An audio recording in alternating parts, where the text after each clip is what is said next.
وإلى كافة الأنبياء والمرسلين وإلى جميع المسلمين والمسلمات والمؤمنين والمؤمنات وبنية القبول وحصول المأمول وبنية الشفاء من كل الأمراض وبنية قضاء حوائج الدنيا والآخرة وبنية الفوز بحسن الخاتمة عند الموت خصوصا إلى روح الإمام الشافعي رحمه الله تعالى وإلى روحه أمرهم الله الرحمن وأجل الله الفاتحة. أعوذ بالله من الشيطان الرجيم. بسم الله الرحمن الرحيم. الحمد لله رب العالمين الرحمن الرحيم إياك نعبد وإياك نستعين الصراط المستقيم صراط الذين أنعمت عليهم غير المغضوب عليهم ولا الضالين. بسم الله الرحمن الرحيم. الحمد لله رب العالمين والصلاة والسلام على أشرف المرسلين وعلى آله وصحبه أجمعين. رب اشرح لنا صدرنا ويسر لنا أمورنا واحلل عقدة من ألسنتنا يفقه أقوالنا. بسم الله ما شاء الله لا قوة إلا بالله. ما شاء الله كل نعمة من الله. ما شاء الله الخير كله بيد الله. ما شاء الله لا يسرق السوء إلا الله. السلام عليكم ورحمة الله وبركاته. Alhamdulillah, syukur kita kepada Allah Ta'ala. Banyakkan bersyukur kerana diberi peluang kepada kita dapat sama-sama untuk menyelesaikan kefarduan sembahyang subuh pada jemaah. Alhamdulillah. Dan seterusnya dengan yang iktikaf, kita berada di taman-taman syurga, di majlis ilmu. Semua pertolongan ini hasil daripada pertolongan Allah kepada kita. Jadi kita selaku hamba perbanyakkanlah syukur sebagai menandakan kita ini benar-benar hamba Allah Ta'ala, insyaAllah. Baik, tuan-tuan dan dirahmati Allah, pada pagi yang mulia ini insyaAllah kita teruskan lagi dengan pengajian kita kali yang berapa. Kita dalam pedoman sembahyang berjamaah. InsyaAllah kita teruskan dengan pengajian muka surat 3.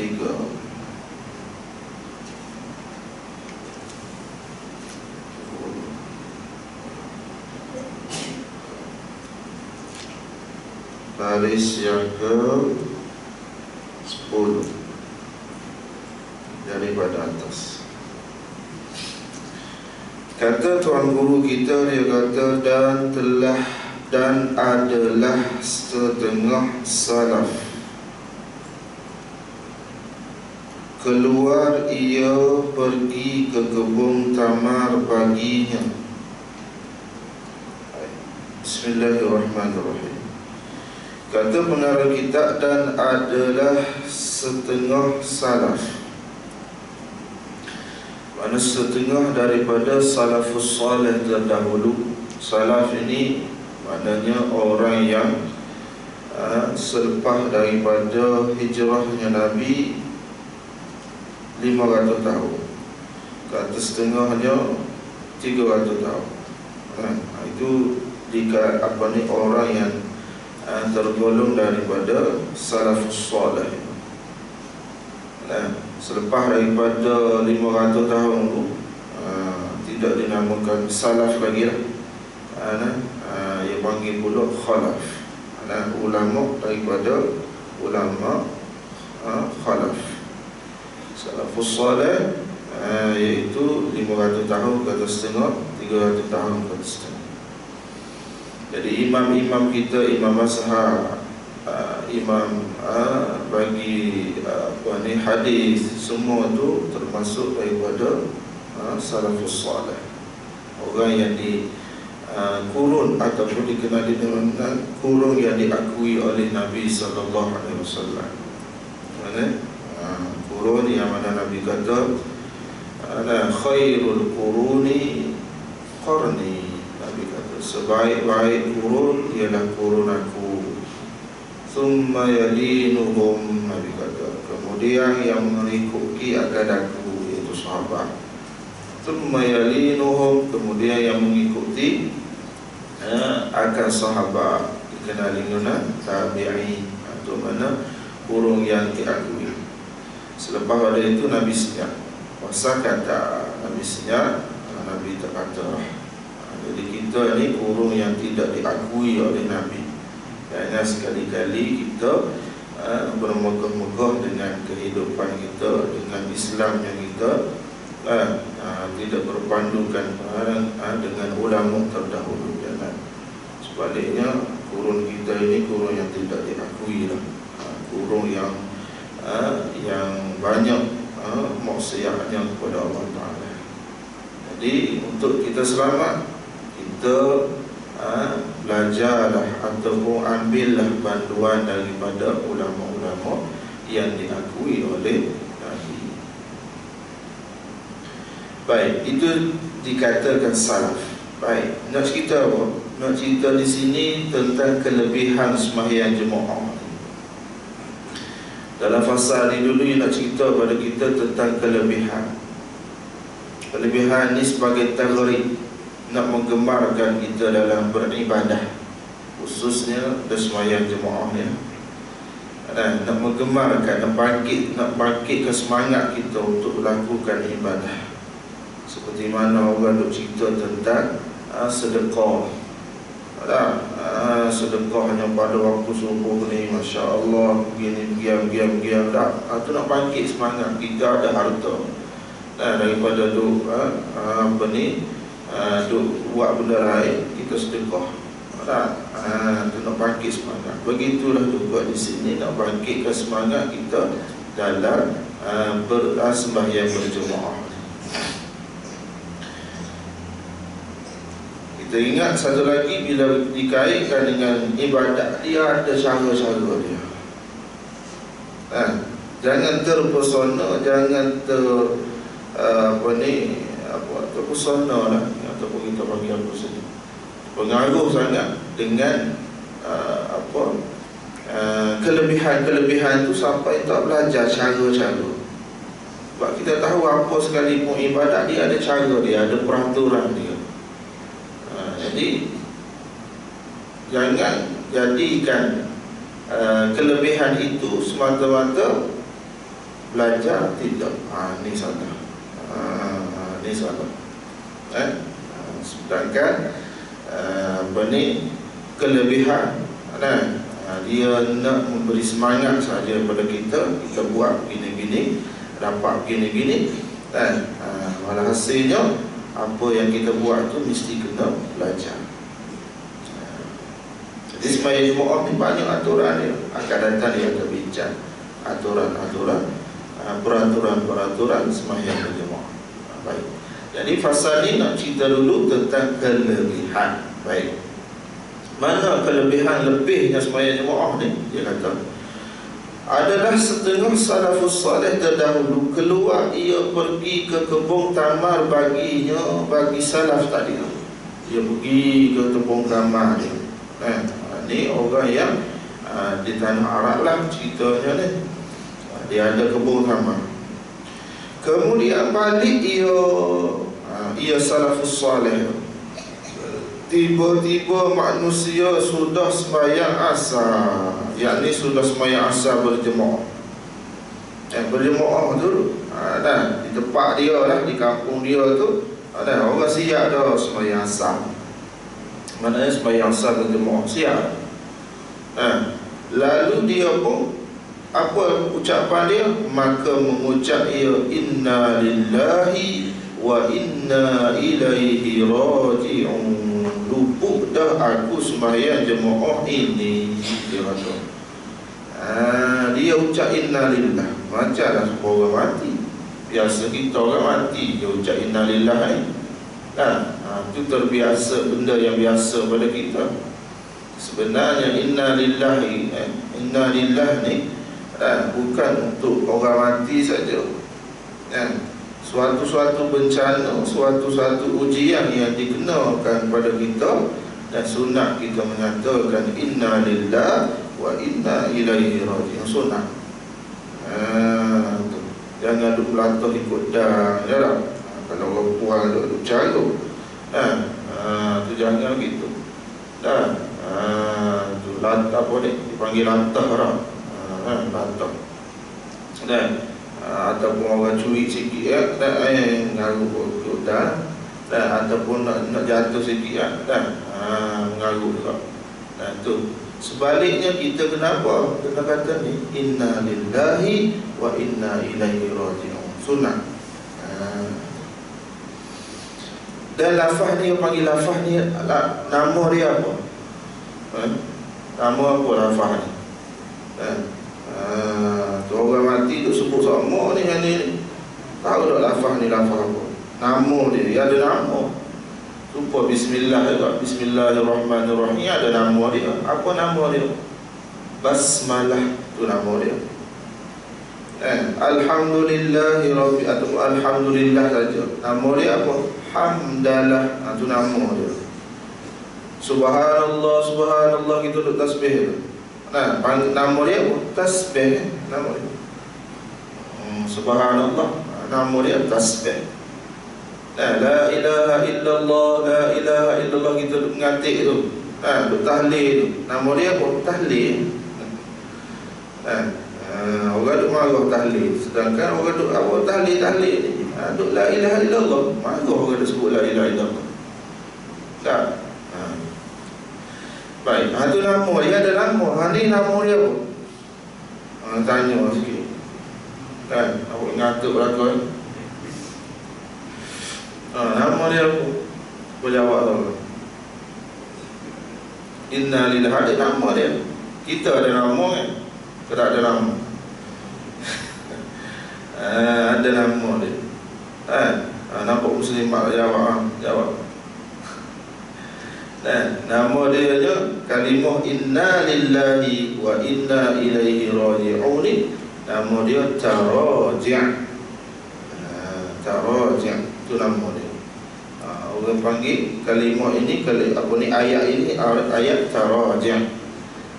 Sebab ada kalimah raji'un, ada kalimah tu.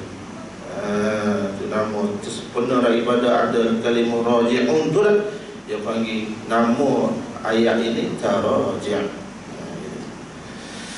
Tu ada nama dia. Jadi ucapan taraji' nak mudah kan.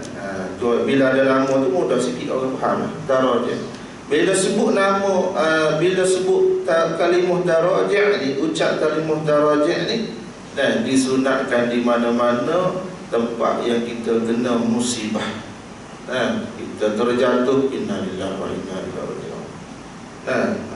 Tersepak benda berlicin ke, innalillahi wa inna ilaihi raji'un. Itu benda yang bagus.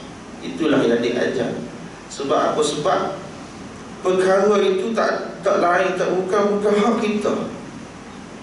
Hakikatnya bukan kita yang nak sepak nak sebab batu. Tak nak kan. Itu nak ceritanya Allah Ta'ala yang jadi. Inna lillahi, apa-apa pun aku kembali pada Allah. Itu yang nak ajar kita situ. Nak ajarnya supaya kita apa-apa ni semua kembali pada Allah.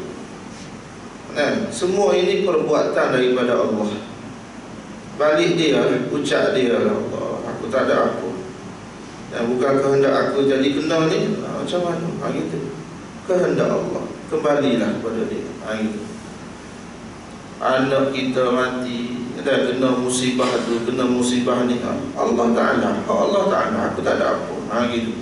Ingat kita dah ada masalah. Kita tak jadi meratap, kita tak jadi menangis ikut dalam. Tak. Bila ingat gitu. Itu maksudnya. Baik. Jadi dia tinggal dia balik daripada kebun dia, tengok orang siap ada sembahyang asar berjemaah. Dia kata inna lillahi wa inna ilaihi. Lumpuh dah aku. Lumpuh dah aku. Daripada sembahyang jemaah ni. Kita muncul lah, siap dah, aku sembahyang seorang lepas sikit. Gitu lah. Itu nafsu kita. Ni tengok perangai orang-orang dulu. Ambil iktibar balik kurang.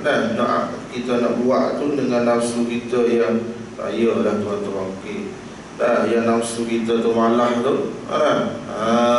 Tu maknanya kita boleh ambil iktibar. Ni perangai orang-orang dulu dengan ibadah.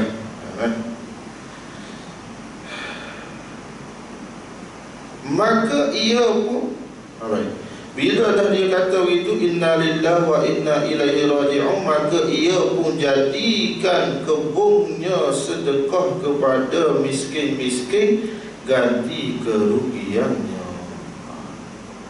Kita ada gagak, ada buat gitu. Kerana hijauti ni lah akunya tak sempat semayang maghrib berjemaah, semayang isyak, dan disebab ambil OT ni, ambil lebih. Adakah dengan gaji OT kita tu ada kita duduk sedekah mana? Ada tak? Hati tak boleh gaji, boleh gaji gitu. Jemaah ni biar jemaah. Tak ada nak fikir dah kan. Ulama sahabat begitu, kebun tadi sedekah dah. Ni cerita salafus salih. Dengan nilai ibadah dia tu, dengan dunia itu, dia beratkan ibadah dia lagi. Tu ulama dulu, tu orang-orang dulu, begitulah perangai dia. Tu kita paling tidaklah sebagai paling kurang lah kita ni, seperti mana yang saya sebutlah sebelum ni untuk kita nak beramai dengan perangai-perangai dia ni, ambil tak banyak, sikit tu. Contoh dengan sebab OT ni lah kita jadi lalai semayang kita. Ambil gaji OT tu sikit, kalau kita kata 100 dan ambil 50 sedekah lah. Tanda sebab apa? Sebab aku lalai dengan sebabmu. Ambil sikit. Sebabmu ni aku lalai di semayang jemaah, ambil sikit ganti sebagai ganti. Nak kira ganti tak terganti. Tapi tu nak ajar kita, nak ajar nafsu kita ni biar besar agama kita, besar ibadat kita, biar gitu. Tu maksudnya. Biar kita besar ibadat. Kalau kita besar ibadat, insya-Allah anak-anak kita pun dia akan turut kita. Kalau kita buat lebih kurang, anak kita lebih lagi daripada lebih lagi, dia takut. Dia mengurang-urangkan lagi gitu. Kita ni, masyarakat kita pun gitu, sebab dunia kita sekarang ni dengan agama ni tak besar sangat. Sebab tu kita pun jadi perangai itu. Kalau kita tak tidak diasuh dengan ilmu yang sebenar, itu jadi sebab dunia kita tengoklah dunia kita sekarang, benda-benda agama ni tak dahulukan sangat. Benda sains dia tu hebat, diagung-agungkan, ditinggi-tinggikan, diakak-akak. Benda agama gitu, jadi lebih kurang. Sebab itulah kita pun jadi gitu juga. Itu kena ingat tuan-tuan.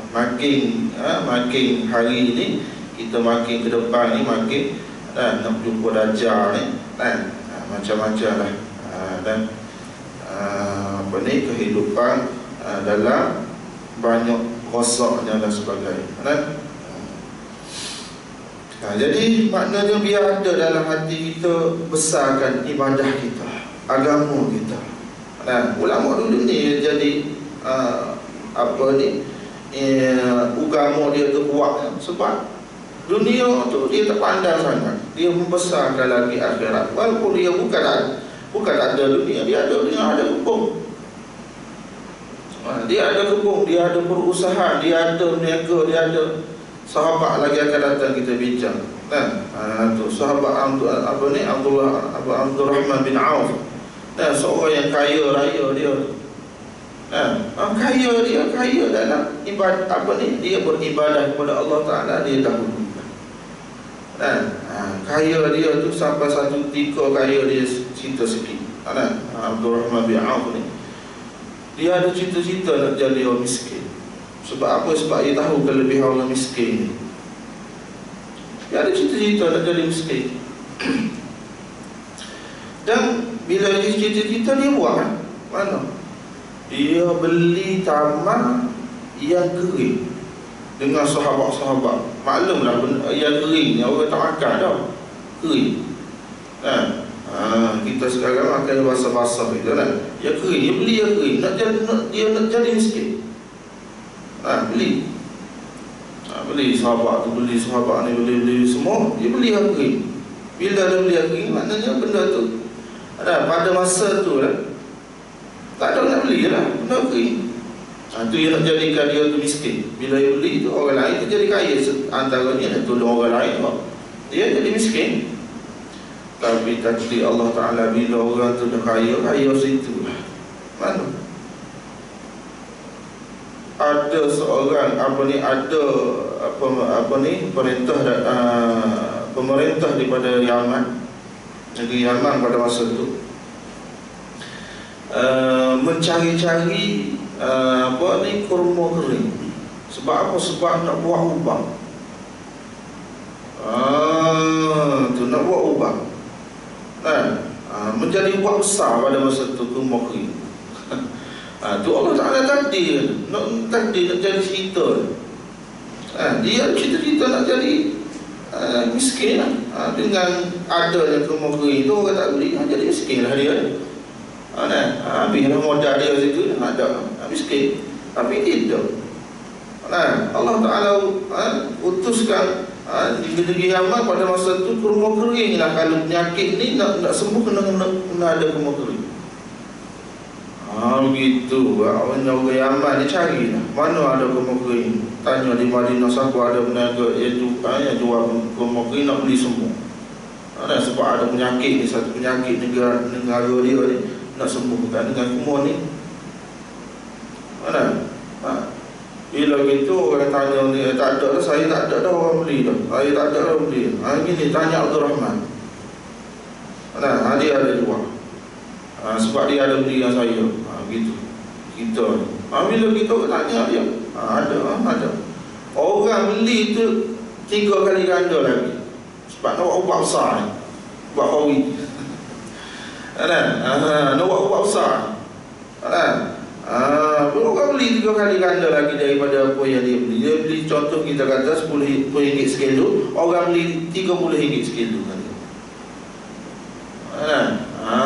Beli lagi, lebih lagi. Tu kaya semula. Tak jadi miskin kau. Dia nak jadi miskin. Tu nak cerita yang kata, bila orang tu yang soleh, apa pun Allah Ta'ala takdirkan gitulah dia. Asalkan dia tu ikhlas, dia tu benar-benar menjaga Islam, Allah Ta'ala akan tolong.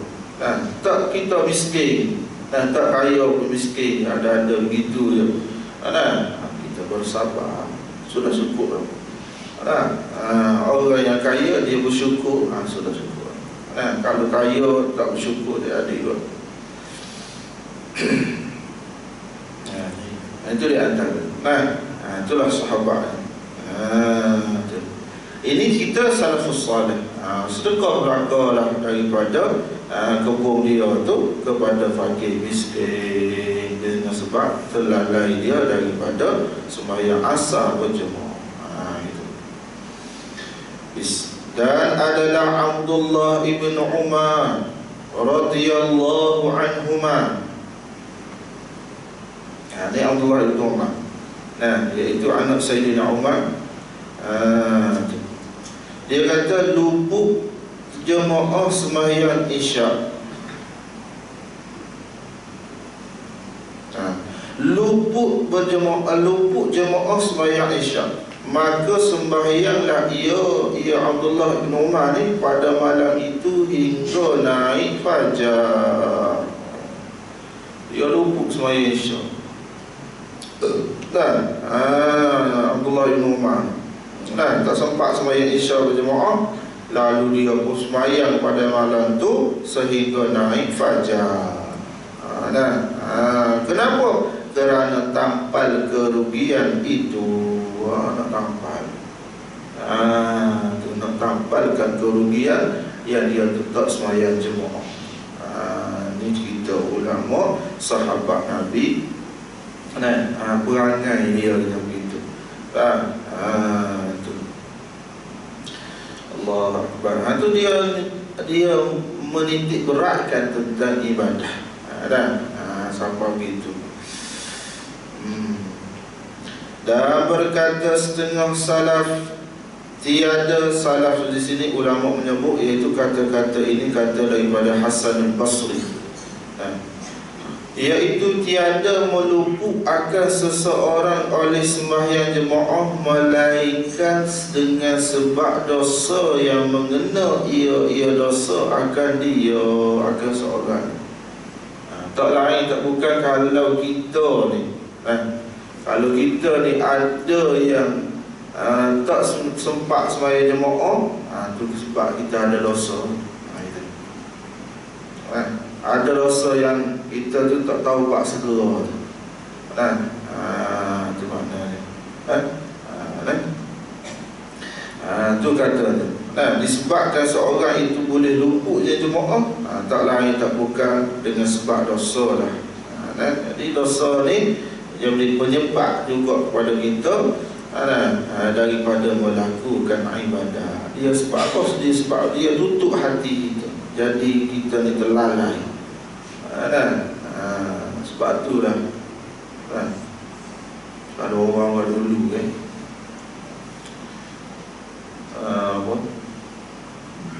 dia ambil semua tu, bukan nak suruh percaya, tidak. Tapi dia orang dulu dia percaya. Ni cerita dulu, antaranya orang nak dia apa? Make-up burung. Tahu make-up burung? Kalau orang jenis suka make-up burung kalau dia tengah pergi dalam berjalan dengan naik motor, ada biawak lalu. Dia kata ni kalau biawak lalu ni apa panggil apa? Suwi dia. Suwi dah ni, maknanya kalau pergi juga ni tak dapat dah burung ni, balik semua. Balik semua. Kepercayaan dia. Bagi dia pada ketika tu. Itu juga bagi dia buat kecaman gitu. Bukan nak percaya, tidak. Tapi itulah apa ni, kelakuan banyak kali yang dia buat gitulah. Memang suwi sungguh. Gitu.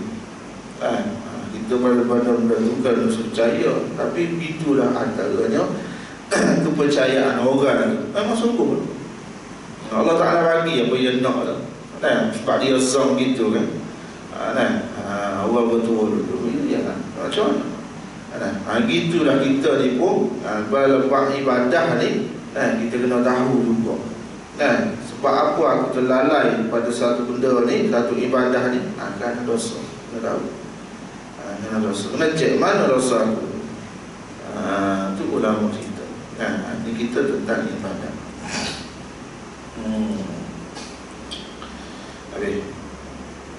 Dan adalah Abdullah ibn Umar al-Qawariri. Ini Abdullah ibn Umar. Ini ulama hadis. Bukan Abdullah ibn Umar sahabat Nabi. Ini seorang ulama hadis dia. Abdullah al-Qawariri. Tiada, dia kata apa? Tiada meluput akan dia jemaah, sembahyang jemaah, kemudian datang ke rumahnya seorang tupang berhenti. Ni perangai orang dulu. Sahabat-sahabat orang Arab antaranya, perangai dia ni, bila bila seorang yang datang ke rumah dia raihkan semua. Walaupun orang tu tak kenal, dia raih. Orang tak kenal pun dia raih. Orang datang bersinggahan. Sebab tu dalam syariat kita Kalau lah tempat, contohlah kampung lah, kalau kita tempat bandar-bandar ni ia ada hotel, ada homestay kan? Kalau biasa tak kampung-kampung ni tak ada. Sebab tu kalau kampung yang jenis tak ada homestay apa ke, wajib juga bagi kalau kita kat Tok Ngulu kan, kampung tu sediakan satu tempat untuk orang musafir. Kalau kita orang Melayu ni, orang tak kenal datang rumah kita, tak berani nak bagi masuk, tak gitu. Tak berani. Orang Arab tak gitu. Kita orang Melayu ni tak boleh, sebab banyak dah apa ni, banyak dah berlaku, masuk-masuk curi rumah orang. Tu maksudnya gitu. Kita orang Melayu ni jadi tak berani kan. Sebab tu kalau ada orang musafir ni, dalam syariat kita diajar satu tempat tu sediakan untuk tetamu luar yang datang, orang musafir, sediakan tempat. Yang jenis tak ada homestay lah. Kalau kita kat hotel kan, kalau bandar-bandar ni kita kata sini ada juga kan. Kampung-kampung tu setengah tak ada. Jadi orang masuk, orang musafir tu nak berhenti, nak berehat, boleh bagi pada dia tempat. Sunat tu satu tempat tu buat gitu sebenarnya. Dalam Islam tu sunat jaga tetamu, dia panggil jaga tetamu, rahim tetamu. Sebab dalam Islam Nabi ajar kan wa man kana yu'minu billahi wal yawmil akhir falyukrim dhaifahu. Nabi kata, siapa-siapa yang beriman dengan hari dengan Allah dan juga hari kiamat, dia memuliakan, maka hendaklah dia muliakan dhaifah. Muliakan tetamu. Kena muliakan tetamu. Tetamu datang dalam kampung kita, maka muliakan. Kita nak takut nak letak rumah kita, letak bagi tahu dulu ada rumah tu, ada tetamu datang. Tak situ dia. Dia tak apa. Dia nak rehat nak apa. Tu maksud, itu cara dia dalam Islam. Ni orang Arab ni, dia orang datang rumah dia, tumpang berhenti. Tumpang berhenti. Tu dia rahimkan sungguh. Bagi jamu makan dan sebagainya. Tu dhaifah, kena muliakan. Itu Nabi ajar, suruh muliakan orang yang dhaifah, orang tetamu yang datang. Gitu. Bila kita lalu dia bersibuk, maka bergaduh. Mana bergaduh sini bukan bala dah, mana bersibuk. Bergaduh mana bersibuk ia dengan sebabnya, dengan sebab tetamu tadi tu. Hingga luput ia, hingga luput sembahyang isyak berjemaah. Luput sembahyang isyak berjemaah pada masa itu. Luput. Dah duk layan tetamu ni, tetamu datang lepas maghrib, dia pun luput sembahyang isyak berjemaah. Ni luput berjemaah bukan luput sembahyang isyak ni. Bila gitu maka keluar ia pergi kepada masjid-masjid. Dia keluar. Ni kurangan dia. Kalau kita kan pergi dah masjid tu dah tak ada, mungkin masjid lain ada lagi. Yang mana ada mengajar lebih masa tu, tak sembahyang lagi, dia pergi masjid lain. Usaha dia. Bukanlah pergi masjid dia, tempat dia saja. Dia cari lagi masjid-masjid lain, nak sembahyang berjemaah. Gitu. Lepas tu pergi pada masjid-masjid lain, tiba-tiba ke semua masjid sembahyang ahlinya. Sembahyang sembahyang habis dah. Masjid-masjid lain, surah-surah lain pun habis dah sembahyang dah, siap dah. Maka ia pun balik ke rumahnya hal keadaan duka cita. Duka cita. Duka cita dia atas luput jemaah itu. Walah luput jemaah. Bila gitu dan berkata dia kata seorang diri dia, cakap seorang diri dia, cakap dia no, sembahyang jemaah lebih atas sembahyang seorang diri 27 darjat. Tu kalau ikutkan Nabi kata sembahyang jemaah ni daripada sembahyang seorang ni 27 darjat ni. Duk sembah dia seorang, duk tegur hati dia seorang. Bila gitu maka Lepas tu dia pun kalau begitu aku nak sembahyang nak sembahyang 27 kali gitu. Maka ia pun sembahyang Isyak itu 27 kali. Sembahyang Isyak 27 kali. Allahu Akbar. 27 kali sembahyang Isyak. Bukan 27 rakaat. Hak Ramadan tu 20 rakaat. Tu pun tu ketar kaki-kaki. Ni 27 kali. Berapa kalau kali? Berapa? 27 kali 4. Berapa? 108. 108 rakaat semuanya malam ni. Allah Akbar. Ni cerita ulama. 108 rakaat dia sembahyang pada malam tu. Tu sembahyang.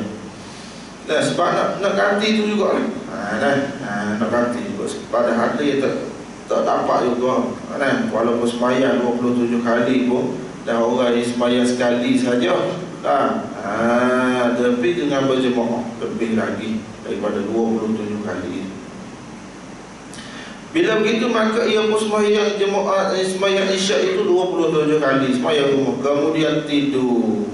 Tidur apa? Dan 108 rakaat. Tidur. Ada sempat ada masa lagi di situ. Boleh lagi tidur. Maka bermimpi ia hal keadaannya ia menunggang seekor kuda di belakang puak-puak berkuda. Lalu dia mimpi lah dalam mimpi dia. Ni orang soleh. Dia mimpi dia menunggang seekor kuda di belakang puak-puak yang berkuda. Maka ia pun bersungguh-sungguh memejukkan kudanya di belakang mereka itu. Dia nak pergi bersama-sama lah dengan orang yang satu kumpulan, satu puak yang berkuda, biar duduk sekali. Tapi dalam masa tu dia ada pecut, tak dapat bersama juga. Tak dapat bersama. Bila gitu maka maka ia pun sungguh-sungguh mempecut kudanya di belakang mereka itu. Maka tiada dapat sampai bersama-sama mereka itu. Tak dapat sama juga. Kemudian berpaling salah seorang daripada mereka itu kepadanya. Palinglah salah seorang daripada kumpulan puak tu, paling pada dia. Serta berkata ia, engkau mempenak kuda engkau sahaja.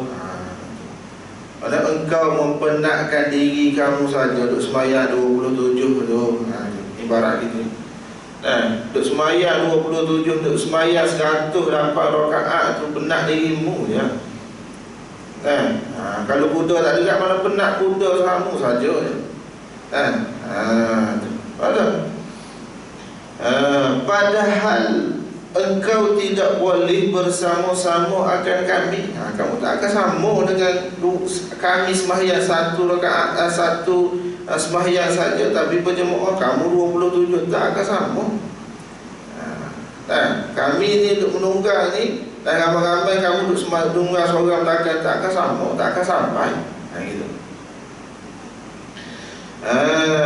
Maka berkata ia, kerana apa hei saudaraku? Kenapa?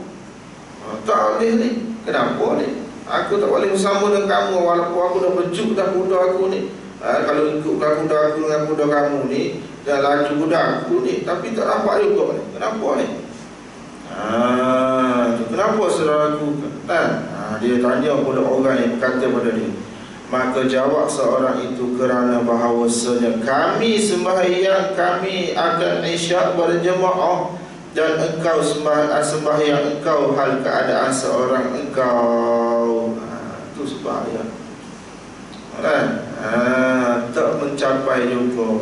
Walaupun sembahyang 27 kali pun tak mencapai juga, tak sama juga. Gitu makna dia. Allah Akbar. Itu duka cita dah tadi satu. Lalu dia kata pula di sini, kemudian jaga ia daripada tidur dia, jaga sedarlah. Dan ia duka cita pula kali yang kedua. Duka cita dah tadi. Tak sempat sembahyang Jumaat. Dia sembahyang siap dah juga 27 kali. Dengar bibi itu pula duka cita pula situ. 2 kali duka cita. Begitulah ceritanya salafus salih dulu. Nak cerita apa? Besarnya sembahyang Jumaat. Dengan hanya 5 minit, dia tu sembahyang berapa minit tu? Berapa jam tu? 108 rakaat tu. 108 rakaat tu dia sembahyang tu tak sama pahala. Tak sama pahala. Kalau kita sembahyang seorang, kita satu kejap, iyalah memanglah kejap daripada sembahyang Jumaat tu. Tapi pahala dia tu kena ingat besar tak besar di sisi Allah Ta'ala. Itulah besar tak besarnya sembahyang berjemaah ni. Terutama sekali subuh, isyak. Yang tu ada dalam hadis yang khusus Nabi sebut tentang sembahyang subuh, sembahyang isyak berjemaah. Ada hadis yang khusus. Dalam satu hadis Nabi kata, siapa-siapa yang sembahyang subuh berjemaah, yang Nabi mula dengan sembahyang isyak, dan siapa-siapa yang sembahyang isyak berjemaah, hal keadaan jemaah lah, saya pahalanya seperti dia mengerjakan ibadat separuh malam. Pahala. Separuh malam tu, semalam kita bagi 2. Kita ibadat, kalau kita kata ibadat selama semalam, kita kata 10 jam lah malam. Ibadat 5 jam. Soalnya kita duduk ibadat 5 jam, hanya kita sembahyang 5 minit saja. 5 minit je kita sembahyang Jumaat. Tapi pahalanya supaya kita ibadat 5 jam. Itu katanya pahala dia tu dapat. Dalam sambungan hadis tu Nabi kata pula, siapa-siapa yang sembahyang subuh, hal keadaan berjemaah juga, dan seumpama pahalanya dia mengerjakan sepenuh malam. Dalam hadis itu sepenuh malam. Malam tu walaupun dia duduk tidur, tapi dia bangun sembahyang subuh, seolahnya malam itu dia duduk ibadat kepada Allah sepenuh malam. Walaupun dia tidur padahal, tapi pahala tu dapat Allah. Itu maknanya. Habis. Baik. Dan adalah mendapat takbiratul ihram. Kita habiskan tentang kelebihan hadisnya. Kelebihan sembahyang Jumaat. Dan adalah mendapat takbiratul ihram mengiringi takbir imam, itu sangat besar kelebihannya. Takbir itu sembahyang Jumaat. Ini tidak cerita takbir pula. Takbir mengiringi imam. Takbir mengiringi imam ni gini tuan-tuan. Ada khilaf ulama, tapi hak muktamad dalam mazhab kita, apa yang dimaksudkan takbir mengiringi imam ni? Mana takbir mengiringi imam yang dimaksudkan iaitu bila imam takbir, kita terus takbir. Itu maksudnya. Imam Allahu Akbar, kita pun Allahu Akbar. Kalau ada buat apa, makan sebang ke, ataupun biasanya apa, orang duk sugi ke, itu tak apa lagi, tak meluputkan lagi. Tak meluputkan lagi. Duk sugi, ada biasanya ada orang duk makan sebang ke, betul-betulkan ke, itu tidak meluputkan lagi. Itu maksud daripada takbir mengiringi imam, yang panggil takbiratul ula. Itu pendapat yang kuat, yang muktamad dalam mazhab kita. Ada ulama kata, segelintir pula ulama kata, kaum yang ta'in lah, sehingga imam belum habis Fatihah, dapat lagi takbiratul ihram, takbiratul ula. Imam tak habis lagi Fatihah dia, ada juga ulama kata dapat juga takbiratul ula, pahala takbiratul ula. Takbir ni, takbiratul ula tu satu kelebihan sembahyang Jumaat, satu kelebihan. Tu lain-lain tu kan.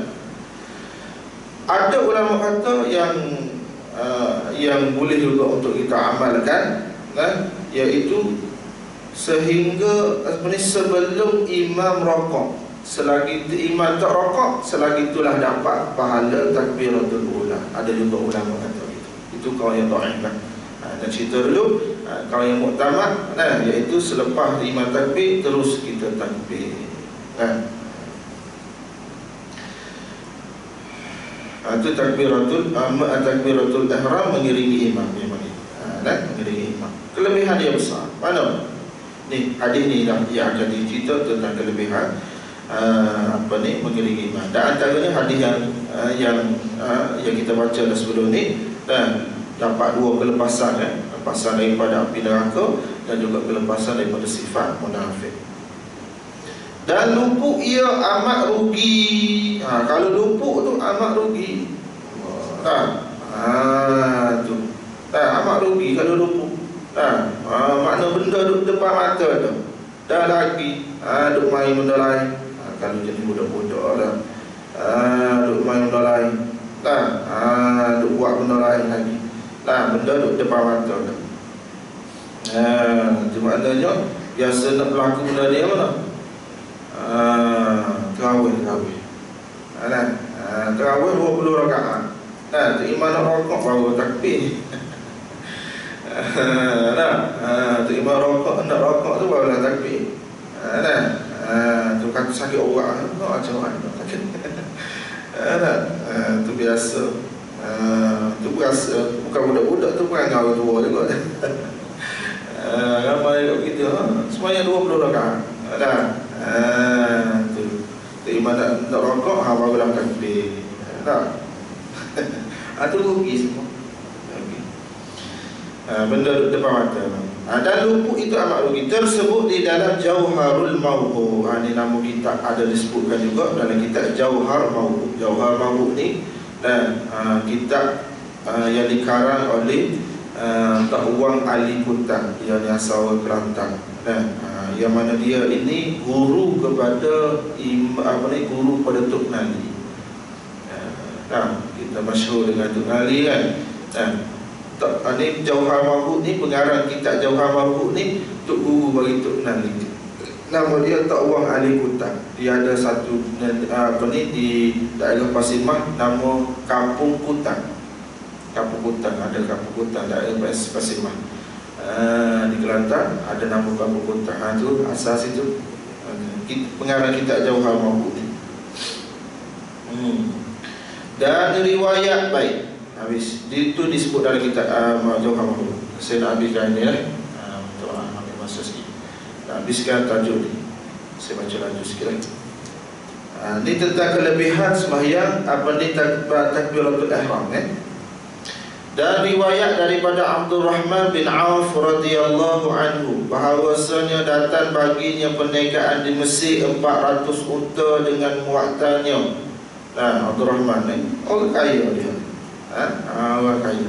Jadi antara sahabat yang apabila diperintahkan oleh Nabi supaya berhijrah, wajib semua bila pada masa tu bila Nabi disuruh hijrah, wajib kena ikut.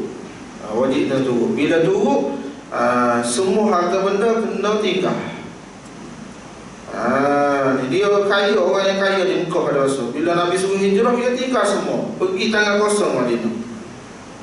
Bila dia di Madinah pula, dia tengok saja orang berniaga dan jadi kaya semua. Ini Abdul Rahman bin Auf. Itu sejarah banyak bercerita tentang dia. Dia ni datang daripada Mesir, dagangan perniagaan dagangan dia, harta dagangan dia datang daripada Mesir 400 ekor unta. Dulu unta lah, kalau kita sekarang agak kontainer, dengan muatannya sekali. Maka kedua ia mendapat akan dia, maka lambat berpalingnya hingga lupuk akan dia takbiratul ihram. Ni dia cerita dia lupuk takbiratul ihram, bukan lupuk sembahyang. Lupuk akan dia takbiratul ihram, mana takbir, mana dia tidak mendapat takbiratul ula beserta dengan Nabi SAW daripada sembahyang fajar, sembahyang subuh. Dia pergi sebelum pada subuh, balik-balik sampai Masjid Nabawi. Nabi nak rokok dah. Nabi nak akhir surah dah. Nah, dia dapat di situ. Jadi maksudnya dia tak dapat takbiratul ula bersama Nabi. Maka mendapat ia akan Rasulullah sallallahu alaihi wasallam di dalam rakaat pada rakaat pertama. Dapat dalam rakaat tu Nabi rakaat dah, barulah dia pun Allahu akbar rakaat bersama Nabi, dapatlah rakaat. Dapat situ. Maknanya dia tak dapat takbiratul ihram sama dengan Nabi. Bukan tak dapat rakaat ni, bukan luput rakaat ni. Hanya luput takbiratul ihram. Ini tengok sahabat perangai dia. Ambil sikit sebanyak kita boleh tiru. Dan nak tiru semua tak mampu kita kan. Maka tatkala selesai ia daripada sembahyang, bila dah selesai dari sembahyang tu, bersedekah ia akan 400 unta yang datang di masjid itu sekaliannya di dalam sabilillah. Sedekah semua. Sebab aku terlalai dengan sebab ni, takbiratul ihram bukan jemaah. Ini dia perangai dia. 400 ekor unta tadi itu sedekah semua. Kemudian maka bersembuh, makna sembuh ni mana bertanya ia Nabi. Abdul Rahman, ya Rasulullah, aku berbuat bergiam-giam. Dia buat dulu, lepas tu dia bertanya Nabi. Rasulullah, aku giam-giam, ceritanya aku luput tadi takbiratul ihram dengan kamu. Lepas tu aku sepuluh sedekah sebagai nak ganti. Nak ganti, boleh kau gitu? Tercapai kau? Maka ya Rasulullah, aku buat bagian-bagian. Maka adakah tercapai aku akan pahala takbiratul ihram? Nabi kata sabdanya tiada, tak dapat. Tak akan dapat. Dan bila begitu, maka sembah ia ya Rasulullah, aku jadikan barang yang di atasnya daripada segala mata benda sekaliannya di dalam sabilillah. Adakah tercapai aku akan pahalanya? Sabdanya Nabi, tiada juga. Tadi sedekah unta saja. Lepas tu barang-barang tu tak sedekah lagi. Kalau begitu barang-barang apa sedekah lah ya Rasulullah, dah tak capai. Lepas tu bila aku sedekah barang-barang sekali ni, tercapai ke? Tak sampai ke? Tak sama ya. Allah. Takbir saja ya. Bukan jemaah. Takbir saja. Besar kelebihan takbiratul ihram mengiringi ini. Bila begitu tak sampai juga. Bila begitu apa tu dia kata pula, maka sembahnya pula Nabi adalah di atas tiap-tiap jamal, mana tiap-tiap unta. Jamal ni mana unta. Itu seorang sahaya, mana seorang hamba bagiku. Aku merdeka akan dia bagi wajihillahi ta'ala. Adakah mencapai aku akan pahalanya? Sabda Nabi, tiada. Tak apa. Atas ekor unta tu ada ada sahaya, mana ada hamba, mana 400 hamba. Aku merdekakan semua ya Rasulullah. Mencapai tak pahala takbiratul ihram? Tak ada pahala. Allahu Akbar. Tu habis langkah tu tak perangai yang dia tadi tu. Ni Nabi cerita pula, ulama sebut kalau Nabi tak stop, maknanya tak lentang cakap dia, tak lentang cakap Abdul Rahman ni, semua harta benda dia mungkin dia akan sedekah. Ni setakat hak tu dah, buat baru sampai tu. Hak lain banyak lagi.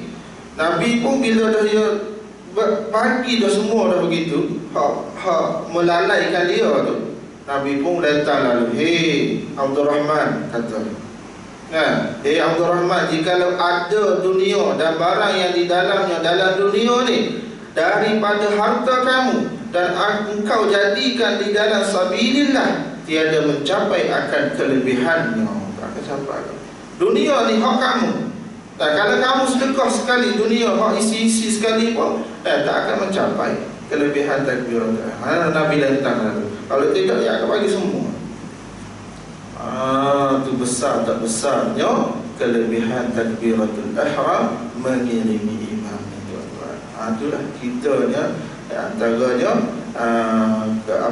daripada Nabi SAW tentang kelebihan sembahyang ataupun takbir mengiringi imam. Tak sampai jadi besar tak besar. Begitulah kita tuan-tuan. Dan nak tiru semua tak mampu kita. Ambil sikit-sikit je. Cara-cara seperti mana yang saya sebut sebelum.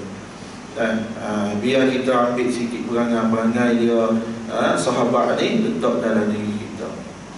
tak sikit, tak banyak, sikit, paling tidak kita amalkan.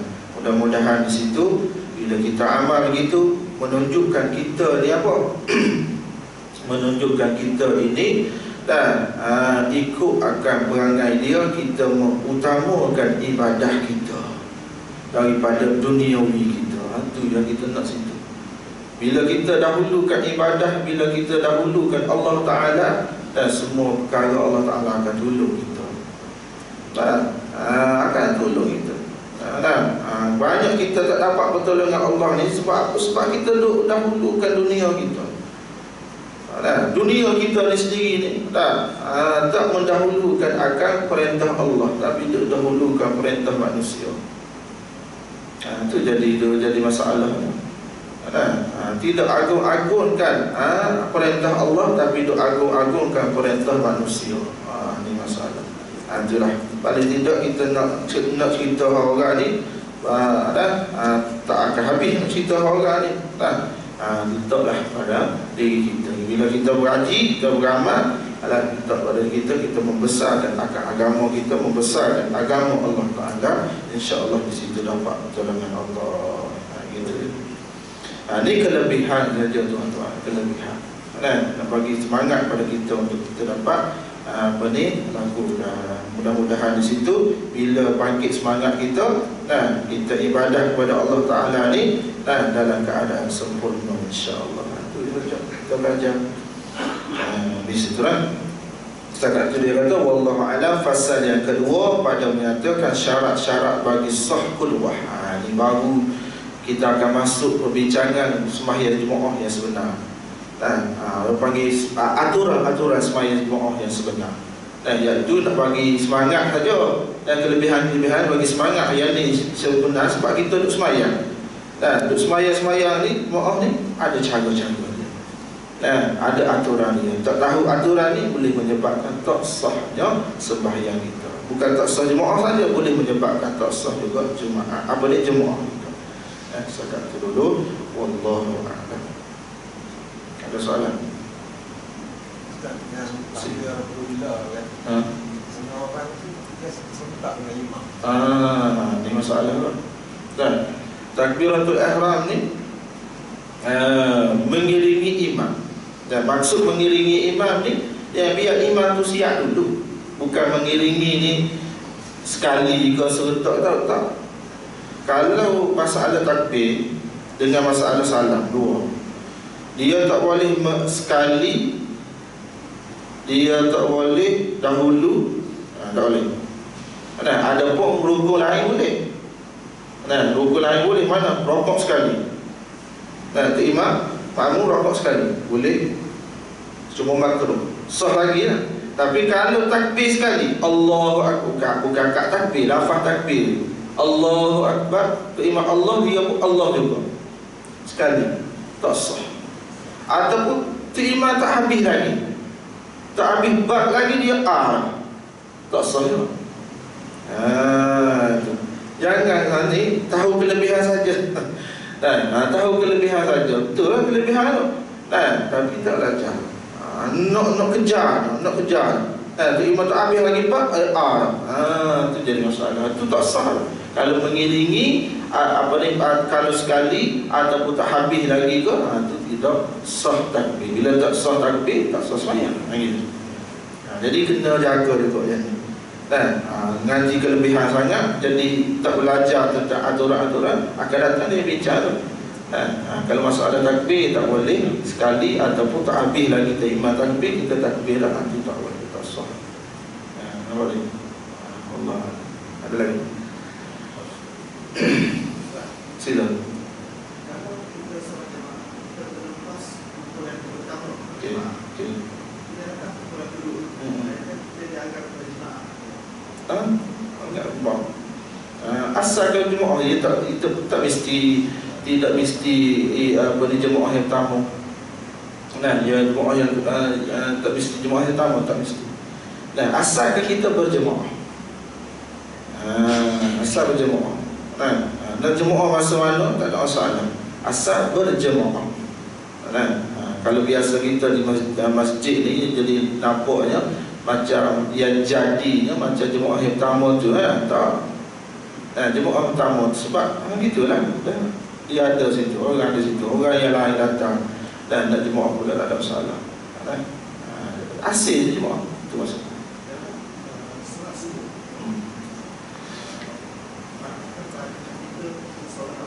Okey. Okey.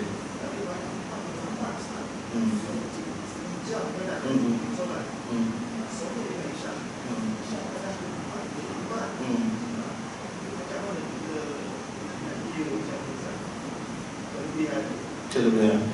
Baik. Kalau dari segi kelebihan, kalau orang yang sembahyang lambat tu atas dia, kadang-kadang dia ada sebab-sebab dia lah. Cuma kalau nak cerita kelebihan tu, mungkin tak dapat kelebihan fadilat panggil kelebihan sembahyang awal. Sembahyang awal tu tak dapat. Jadi dia buat begitu tu wallahualam lah, atas sebab apa tu wallahualam, mungkin kita kena tahu juga sebab dia tu lah. Tapi nak cerita kalau dari segi kelebihan memang tak dapat kelebihan lah, kalau dah lewat sangat. Cuma kalau sembahyang isyak dia luah waktu fadilah dia panggil waktu waktu fadilah dia luah lagi. Kalau waktu subuh dia sempit sikit. Jadi kalau biasanya kalau setakat 10 minit ada 15 minit, itu termasuk daripada waktu yang lebih lagi, waktu waktu fadilah waktu yang lebih lagi. Kalau lebih daripada itu lagi, itu mungkin waktu ikhtiar dia lagi. Jadi itu saja. Jadi asalkan bukan sembahyang luar waktu cukup kan. Cuma lebih dari segi lebih waktu tu dia tak dapat lah, gitu je lah. Dia buat begitu wallahualam, mungkin ada sebab-sebab gitu. Asalkan jangan sembahyang luar waktu gitu. Jadi yang beza-beza tu ada sebab, mungkin ada sebab-sebab yang masing-masing kan. Tapi dari segi nak cerita kelebihan dia tak dapat. Kalau setakat 10 minit 15 minit sebelum daripada selepas daripada masuknya waktu barulah kita sembahyang, itu masuk daripada fadilah lagi, itu atau kata ulama masuk fadilah lagi. Kalau isyak dia luah sikit, waktu isyak dia luah kan, fadilah dia pun luah juga gitu. Boleh Allah. Baik. Tak ada yang tak boleh ular kan. Maknanya kita tak boleh lepas imam tu kan. Tak boleh. Maknanya selepas imam takbir baru kita takbir kan. Kita salam kan jangan tak. Okey. Salam pun sama juga. Maknanya biar selesai dahulu salam imam. Imam tak selesai lagi kita assalam.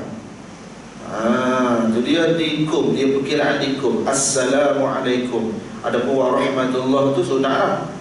Assalamualaikum, kum sampai kum tu lah wajibnya. Jadi kita imam tak habis lagi kum, kita assalam. Atau panggil tidak habis lagi salam imam, kita sudah bagi salam, itu pun tidak sah juga. Kalau sekali kita imam assalam, kita buat assalam juga, itu sekali imam. Kalau tak habis pun tak boleh juga. Kalau dah siap habis tak nak salam. Itu maksud dia situ. Pada masalah takbir dan juga salam, dia tak boleh sekali. Rukun lain yang boleh. Sujud sekali. Imam sujud sekali. Memang sekali. Semua sekali. Ada sujud, duduk antara sujud sekali. Dan itu sah lagi. Cuma makruh. Kalau mendahulu, sah lagi mendahulu, tapi dengan satu rukun. Imam tak rokok lagi, rokok lah, sah lagi. Barulah imam rokok, dia rokok lah, sah lagi. Tapi bila naik i'tidal, dia naik juga i'tidal. Dia naik i'tidal, imam barulah i'tidal, sah lagi. Tapi kalau dia turun sujud, imam tak turun lagi, dia turun dah, itu batal. Dia tak boleh lebih daripada 2 rukun, melebihi imam. Kalau satu, 2 okey lagi. Kalau rukun lain, takbir tak boleh. Dan juga salam tak boleh. Allah. Boleh. Baik. Ada saya tunggu. wallahu a'lam wa ilmuhu wa atam. Bismillahirrahmanirrahim. Alhamdulillahi rabbil alamin. Wassalatu wassalamu ala asyrafil mursalin wa ala alihi wa sahbihi ajma'in. Allahumma nawwir qulubana bi hidayatika kama nawwartal arda bi nuri syamsika abada. Allahumma aghnina bi halalika an haramik wa aghnina bi fadlika amma siwak. Sallallahu alaihi wasallam Muhammadin wa ala alihi wa sahbihi wasallam. Alhamdulillahi rabbil alamin.